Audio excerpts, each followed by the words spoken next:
গোসলের বিবরণ নিয়ে আমি আজকে আপনাদের সামনে আলোচনা করছি, একটু মনোযোগ দিবেন। গোসল হচ্ছে 4 প্রকার। বলেন গোসল কয় প্রকার? আমরা তো এতদিন গোসল করছি 1 প্রকার। পুকুরে যাই, ডুব দিছি, পুকুরে গিয়ে না হয় আমরা লাফ দিছি, সাঁতার কেটে উঠে গেছি, এই হচ্ছে আমাদের গোসল। তার মানে বোঝা যায় আমাদের গোসল 1 প্রকার। কিন্তু কিতাবের ভাষায় গোসল কয় প্রকার বললাম? জোরা বলেন, গোসল কয় প্রকার? 4 প্রকার। আমি বিস্তারিত বলছি। নাম্বার 1 ফরজ গোসল, নাম্বার 2 ওয়াজিব গোসল, নাম্বার 3 সুন্নত গোসল, নাম্বার 4 হচ্ছে মুস্তাহাব গোসল। বলি সুবহানাল্লাহ। এই 4 প্রকার নিয়ে আমি এখন আবার আলোচনা করছি। ফরজ গোসল। ফরজ গোসল ক্ষেত্রে গোসল ফরজ হওয়ার কিছু কারণ আছে, একটু মনোযোগ দিবেন। গোসল ফরজ হওয়ার কিছু কারণ, এটা মাতো না বাজি, একটু কথা বলেন। গোসল ফরজ হওয়ার কিছু কারণ আছে। গোসল ফরজ হওয়ার কিছু কারণ আছে। নাম্বার 1 যৌন উত্তেজনাবশত যে মনি বের হওয়া অথবা বীর্য বের হওয়া। নাম্বার 2 স্বপ্নদোষ হওয়া। নাম্বার 3 স্বামী স্ত্রী মিলন করা, পুরুষের লিঙ্গের অগ্রভাগ একে অপরের মধ্যে প্রবেশ করা, কিংবা যে এই মণিবীর্যপাত করা, তাহলে গোসল করতে হবে। নাম্বার 5 হচ্ছে মেয়েদের হায়েস এবং নেফাস। নাম্বার 6 হচ্ছে সমকাম কিংবা হস্তমৈথুন করলে, বীর্যপাত ঘটালে ওই ব্যক্তির উপর গোসল ফরজ হয়ে যাবে। এগুলো হচ্ছে গোসল ফরজ হওয়ার কিছু কারণ। তো এগুলো আমি যেই 6টা বললাম, যে 6 প্রকার বললাম গোসল ফরজ হওয়ার কারণ, এই 6টি লক্ষণ পাওয়া গেলে গোসল ফরজ হয়ে যাবে। এই 6টি লক্ষণগুলো আমি এক প্রকারের বিস্তারিত বলার সুযোগ নাই, এটা আপনারা বুঝে গেছেন। যে 6 প্রকার আমি বললাম এগুলো আর বিস্তারিত যাওয়ার দরকার নাই, এগুলো আপনারা সহজে বুঝে গেছেন। তাহলে এই লক্ষণগুলো হলে গোসল ফরজ হয়ে যাবে। ওয়াজিব গোসল কাকে বলে? গোসল ওয়াজিব হওয়ার কিছু কারণ আছে, কথা বুঝবেন। নাম্বার 1 নাপাক অবস্থায়, সে নাপাক আছে, সে মুসলমান হতে চাচ্ছে, এমন আছে না? কথা বলেন, আছে না নাই? সে বেদিন, সে অমুসলিম, সে মুসলিম হতে চাচ্ছে, তাহলে এমত অবস্থায় তার গোসল করা ওয়াজিব। নাম্বার 2 স্বপ্ন দোষ দ্বারা ছেলে যদি বালেক হয়।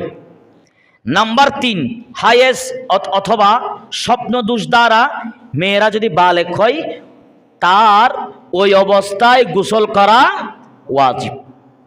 এখন আসেন সুন্নত গোসল কাকে বলে? সুন্নত গোসল হচ্ছে জুমার নামাজের জন্য গোসল করাকে বলা হয় সুন্নত। বলি সুবহানাল্লাহ। নাম্বার 2 ঈদের জন্য গোসল করা সুন্নত। নাম্বার 3 হাজিদের জন্য অথবা আরফাতের দিন দুপুরের পর গোসল করা সুন্নত। নাম্বার 4 হচ্ছে ইহরামের জন্য গোসল করা সুন্নত।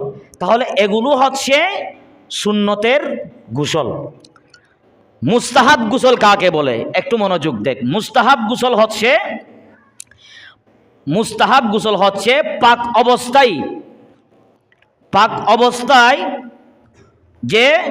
পাক অবস্থায় বেদিন মুসলমান হয়ে যাওয়ার আগে গোসল করা ওয়াজিব। শুনেন, মুসলমান হওয়ার আগে গোসল করা কি বললাম? ওয়াজিব। মুসলমান যখন হয়ে গেছে তখন গোসল করা মুস্তাহাব। কথা বুঝতেছেন আপনারা? সে যখন মুসলিম আছে, মুসলিম হয়ে যাওয়ার আগে গোসল করা ওয়াজিব। যখন মুসলমান হয়ে গেছে তার আবার গোসল করা মুস্তাহাব। নাম্বার 2 শবে বরাত। নাম্বার 3 শবে কদর। নাম্বার 4 হচ্ছে সূর্যগ্রহণ বা ইস্তেসকার নামাজের পূর্বে। নাম্বার 5 হচ্ছে বেহুশ মাতাল পাগল ভালো হলে। নাম্বার 6 হচ্ছে মক্কা মদিনা শরীফে প্রবেশ করার জন্য। নাম্বার 7 হচ্ছে জিলহজ মাসের 9 তারিখ দিবাগত রাত্রে মুজদালিফার অবস্থানের জন্য। নাম্বার 8 হচ্ছে তাওয়াফ এবং জিয়ারত করার জন্য। নাম্বার 9 হচ্ছে শয়তানকে কঙ্কর নিক্ষেপ করার পূর্বে। নাম্বার 10 হচ্ছে গুনাহ থেকে তাওবা করার জন্য। নাম্বার 11 হচ্ছে মৃত ব্যক্তিকে গোসল দেওয়ার পর নিজে গোসল করা, এটা মুস্তাহাব। আল্লাহ পাক সুবহানাহু ওয়া তাআলা আমাদের বুঝার তৌফিক দান করুক, প্রত্যেকে বলি আমিন। গোসলের ফরজ, আপনি গোসল করছেন, ফরজগুলো আপনার আদায় করতে হবে। একটু মনোযোগী হন। আপনি যখন গোসল করছেন আপনার গোসলের ফরজগুলো আদায় করতে হবে। গোসলের ফরজ হচ্ছে মোট 3টি। বলেন কয়টি? আরো জোরা বলেন কয়টি? গোসলের ফরজ হচ্ছে মোট 3টি। নাম্বার 1, গড়গড়া সহকারে ভালোভাবে কুলি করা। নাম্বার 2, নাকে পানি দেওয়া। নাম্বার 3 হচ্ছে সমস্ত শরীর ভালোভাবে ধৌত করা। যেখানে পানি পৌঁছায় না সেখানে পানি পৌঁছাতে হবে। এই 3টা যদি আপনি আদায় করে ফেলেন তো অজুর আপনার গোসলের ফরজিয়তটা যদি আপনার আদায় হয়ে যায়, আপনার গোসল সম্পূর্ণ হয়ে যাবে। বলি সুবহানাল্লাহ। গোসলের সুন্নত একটু মনোযোগ দেন। গোসলের সুন্নত হচ্ছে আপনার গোসলের সুন্নত প্রায় 6টির মতো আছে, আপনারা একটু খেয়াল করেন। নাম্বার 1, কবজি সহ উভয় হাত 3 বার ধৌত করা। নাম্বার 2, নিজের লজ্জাস্থান ধৌত করা। নাম্বার 3 হচ্ছে শরীরের কোথাও নাপাকি লাগলে সেটা ধৌত করা। নাম্বার 4, গোসলের পূর্বে অজু করা। নাম্বার 5, অজুর সময় পানিতে পা ডুবানো থাকলে গোসলের পর পা ধৌত করা। নাম্বার 6 হচ্ছে সমস্ত শরীর 3 বার ধৌত করা। এটা হচ্ছে গোসলের সুন্নত। এগুলো আমরা যদি আদায় করে ফেলি, আমার জানা মতে আমরা ওই সওয়াবগুলোও পাবো, আমাদের নেক আমল যেটা আছে সেটাও আমাদের নসিবের মধ্যে থাকবে। একটু জোরে বলি সুবহানাল্লাহ। মনোযোগ দেন। গোসলের কিছু মুস্তাহাব আছে। গোসলের মুস্তাহাবটা আমি আজকে আপনাদেরকে বলছি। গোসলের মুস্তাহাব তাও প্রায় 6 প্রকারের মধ্যে আছে। গোসলের মুস্তাহাব, নাম্বার 1, গোসলের নিয়ত করা। আপনি যে গোসল করছেন সেটা আপনি নিয়ত করবেন। নাম্বার 2, কিবলামুখী হয়ে গোসল করা। নাম্বার 3, যতটুক পানি প্রয়োজন ততটুক ব্যবহার করা।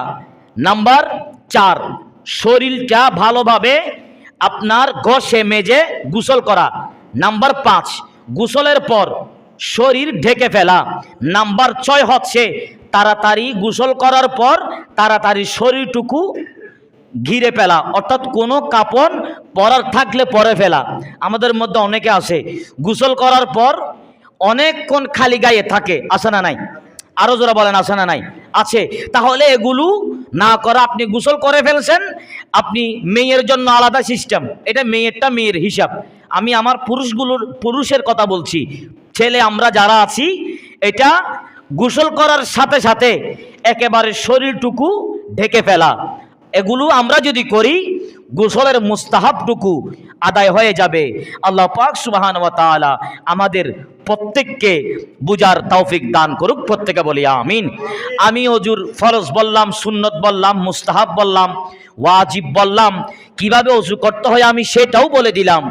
এখন আমাদের বড় যেটা মেইন জিনিস, যেটা গুরুত্বপূর্ণ জিনিস, সেটা হচ্ছে কিভাবে আমরা গোসল করব।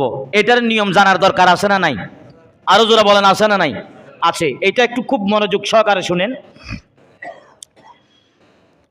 জীবিত অবস্থায় একজন ব্যক্তিকে গোসল করানো, মৃত অবস্থায় গোসল করানোর মধ্যে সামান্যটুকু ব্যবধান। কি বললাম? সামান্যটুকু ব্যবধান। এই ব্যবধানটুকু আপনারা খেয়াল করলে আপনারা নিজেরাই বুঝে যাবেন। মৃত ব্যক্তিদেরকে গোসল করানো হয়, জীবিত যারা আছে তারা গোসল করে। আর করে এবং করানোর মধ্যে ব্যবধান আছে। আপনি জীবিত মানুষ, জিন্দা মানুষ, আপনি মৃত মানুষের মতো গোসল করার সুযোগ আছে? নাই। তো একজন জীবিত মানুষ, সেও কোনোদিন জীবিত মানুষের মতো গোসল করার সুযোগ নাই। তাহলে গোসল করার একটা নিয়ম আছে, একটু মনোযোগ সহকারে আপনারা খেয়াল করেন। একেবারে আপনি যদি পুকুরে গোসল করেন কিংবা কোনো কল ট্যাপের মধ্যেও যদি গোসল করেন, তাহলে আগে আপনি যে গোসলের নিয়ত করবেন যে এটা আমি গোসল করছি। নাম্বার 2, তারপর 2 হাতের কবজি একেবারে তিনবার ভালোভাবে ধৌত করবেন। তারপর হচ্ছে নিজের লজ্জাস্থান ধৌত করবেন। তারপর শরীরে কোনো জায়গায় যদি নাপাকি থাকে, কোথায় নাপাকি আছে সেটা আপনি জানেন, সেটা তো আমি জানি না। যেখানে নাপাকি আছে সেটা ভালোভাবে ধৌত করে ফেলবেন। এরপর ওযু করবেন। তারপর ডান কাঁধে পানি দিবেন, বাম কাঁধে পানি দিবেন, 3 বার করে। ডান কাঁধে 3 বার পানি দিবেন, বাম কাঁধে 3 বার পানি দিবেন। তারপর মাথার উপর আপনি পানি ঢেলে একেবারে আগাগোড়া শরীর আপনি ভালো করে ডলে মেজে ঘষে আপনি এইভাবে গোসল করে ফেলবেন। এই গোসলটা যদিও বা পুকুরে করলে একটু জিনিসটা একটু আপনার ভালো লাগে, কিংবা আপনি যদি কোনো কল এবং ট্যাপের মধ্যে করলে এই নিয়ম করে আপনি যদি গোসল করেন, আমার জানা মতে আপনার ফরজ গোসলটাও আদায় হয়ে যাবে। আপনার ওযুর সুন্নত, মুস্তাহাব, ওয়াজিব, সুন্নত যা আছে সব কিছু আমার আল্লাহ ওই গোসলের মাধ্যমে একজন বান্দার আমল নামায় দান করা হবে। এটা হচ্ছে ফরজ গোসলের নিয়ম। এই নিয়মগুলো করার পর আপনি যদি পুকুরের মধ্যে যদি সাঁতার কাটেন, কোনো আপত্তি? বলেন, আপনি যদি পুকুরের মধ্যে যদি সাঁতার কাটেন কোনো আপত্তি? 2 ঘন্টাও যদি পানি ডালেন কোনো সমস্যা নাই। এই নিয়মগুলো করার পর আপনি যদি পুকুরের মধ্যে যদি লাফ দেন, গাছ থেকেও যদি লাফ দেন, কোনো সমস্যা নাই। তাহলে এগুলো আপনি যদি আদায় করে ফেলেন, দেখবেন আপনার গোসলের যেটা নিয়ম আছে ওই নিয়ম মতো আপনি গোসলটা করে ফেললেন। তাহলে এই নিয়ম মতো গোসলটা আমরা যদি করি তাহলে আমাদের লাভ না ক্ষতি? আরো জোরে বলে, লাভ না ক্ষতি? লাভ। আল্লাহ আমাদের বুঝার তৌফিক দান করুক, প্রত্যেকে বলি আমিন। এই ফরজ গোসলটাও অনেক মুরব্বীরাও করতে জানে না। আমরা তো লেখাপড়া করছি বিদায় ছোট বাচ্চারা করতে পারে, অনেক মুরব্বীরাও পারে না। শত শত মুরব্বী আছে কোরআন তেলাওয়াত করতে পারে না। শত শত মুরব্বী আছে ফরজ গোসল কিভাবে করে সেও করতে পারে না। আছে না নাই? আছে। এগুলো আল্লাহ যদি ক্ষমা করলে ক্ষমা করবে, আল্লাহ যদি ক্ষমা করলে সেটা ক্ষমা করবে যে, আর নাইলে এটা আল্লাহ ক্ষমা না করলে আমরা আল্লাহর বিচারের কাঠগড়ায় আমরা ঠেকে যাব। আল্লাহ পাক সুবহানাহু ওয়া তাআলা আমাদের শেখার বুঝার তৌফিক দান করুক, প্রত্যেকে বলি আমিন। এগুলো হচ্ছে সামান্য বিষয়, এগুলো মানুষ ভুলে যাওয়ার মতো কিছু না। আমি এখন যেগুলো বললাম, ওযুর সুন্নত, মুস্তাহাব, আপনার ওয়াজিব, ফরজ, কিভাবে গোসল করতে হয়, এগুলো একেবারে ছোটকালের পড়া। আমি আপনাদেরকে আবার নামাজের কথা যখন আলোচনা করতে চাচ্ছি, আমি চাচ্ছিলাম একটু একেবারে শুরু থেকে আমি কথাগুলো বললে আমার জানা মতো ভালো হবে। কারণ এলম জিন্দা থাকবে, এলম নিয়ে যদি গবেষণা করে, সুবহানাল্লাহ, এলম জিন্দা থাকবে যদি এলমগুলো যদি আপনি যদি তকরার করেন, যদি স্টাডি করেন, এটা আপনারা দেখবেন এলমগুলো জিন্দা থাকবে। মাদ্রাসার খেদমত করে অনেক খতিব আছে, মাদ্রাসার খেদমত করে না অনেক খতিব আছে।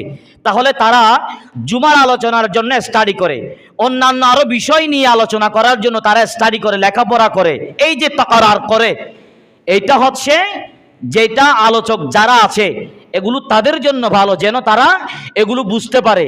এই বিষয়গুলো আমি আজকে আপনাদেরকে বললাম যেন আজকের পর থেকে আমরা ভালোভাবে এইভাবে গোসলটুকু করতে পারি, তৌফিক দান করুক, প্রত্যেকে বলি আমিন।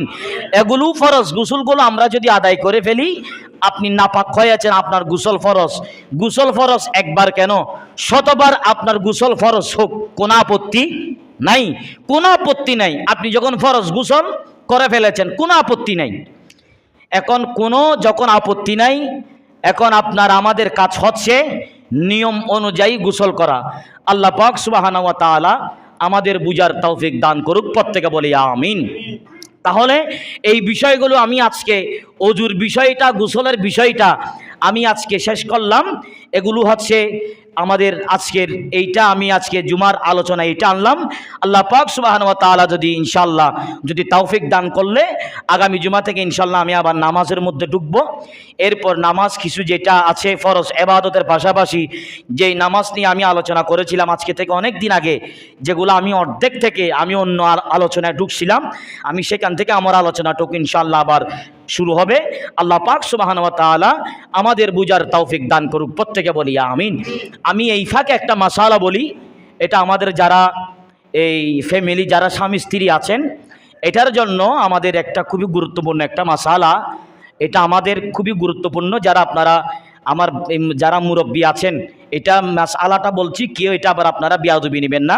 এটা আমাদের শিকার যখন একটা বয়স নাই, আমি যখন বলছি এটা খুবই গুরুত্বপূর্ণ। আমাদের মধ্যে যারা স্বামী স্ত্রী যারা আছেন, তারা যে রাতের বেলায় দেখা যায় তারা অনেক সময় একাধিকবার মিলন করতে চায়। কথা খুব খেয়াল করবেন, একাধিকবার মানে একবারের চাইতে আরো অনেকবার এটা করতে চায়। যারা এই কাজটাগুলো করতে চান এটা করা যায়, কোনো সমস্যা নাই।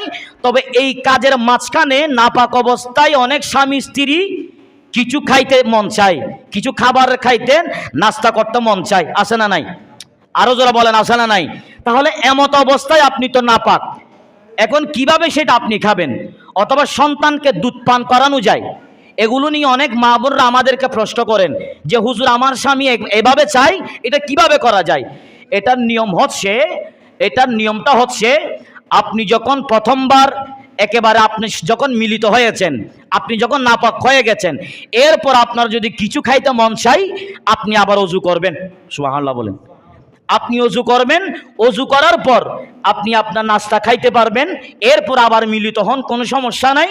এরপরেও ওযু করার পর আপনি চাইলেও আপনার সন্তানকে যারা বুকের দুধ পান করান এইভাবেও পান করাইতে পারবেন। রাতে যদি যতবার একাধিকবার যদি মিলিত হতে চান কোনো আপত্তি নাই। তবে যদি কিছু খাইতে মন চাই আপনারা ওযু যদি 5 বার করেন কোনো সমস্যা আছে? ওযু যদি আমরা যদি একাধিকবার করি কোনো সমস্যা নাই। এটা অনেকের ক্ষেত্রে এটা আমরা অনেক সময় এই বিপদের সম্মুখীন হয়ে থাকি। এটা বলাটা আমার জরুরি, শোনাটাও আপনাদের জরুরি। আল্লাহ পাক সুবহানাহু ওয়া তাআলা আমাদের প্রত্যেককে বুঝার তৌফিক দান করুক, সকলে বলি আমিন। এগুলা এই দুইটা মাস আজকে যে মাসআলাটা বললাম এইটাও আপনারা একটু আমল করার জন্য চেষ্টা করবেন। আল্লাহ পাক সুবহানাহু ওয়া তাআলা আমাদের প্রত্যেককে পবিত্র অবস্থায় আমাদের যেন ইন্তেকাল হয় তৌফিক দান করুক, সকলে বলি আমিন। পবিত্র অবস্থায় আল্লাহর কাছে যা আল্লাহ যেন আমাদেরকে মৃত্যুটা যেন ঈমানদারের মৃত্যুতে নসিব করে, প্রত্যেকে বলি আমিন।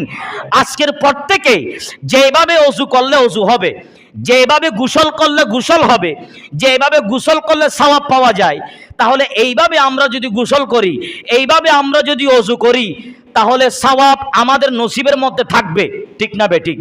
দেখা যাচ্ছে আপনি ওযু করছেন, গোসল করছেন, আপনি একেবারে পাক পবিত্র হয়েছেন ইবাদত বন্দেগী করার জন্য।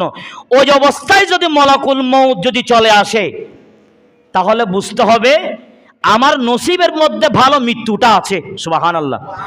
মালাকুল মউত আমার কাছে আসছে, আমি তো নাপাক না, আমার তো ওযু আছে। সুবহানাল্লাহ বলেন।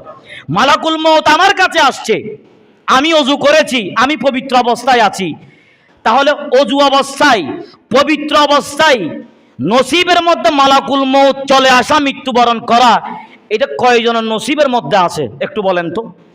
তাই সব সময় ওযু রাখার চেষ্টা করবেন। এইটা হচ্ছে ফরজ। গোসল কিভাবে আদায় করবেন আমি আজকে এই বিষয় নিয়ে আলোচনা করেছি। আল্লাহ পাক সুবহানাহু ওয়া তাআলা আমাদের বুঝার তৌফিক দান করুক। যারা সুন্নত পড়েন 4 রাকাত সুন্নত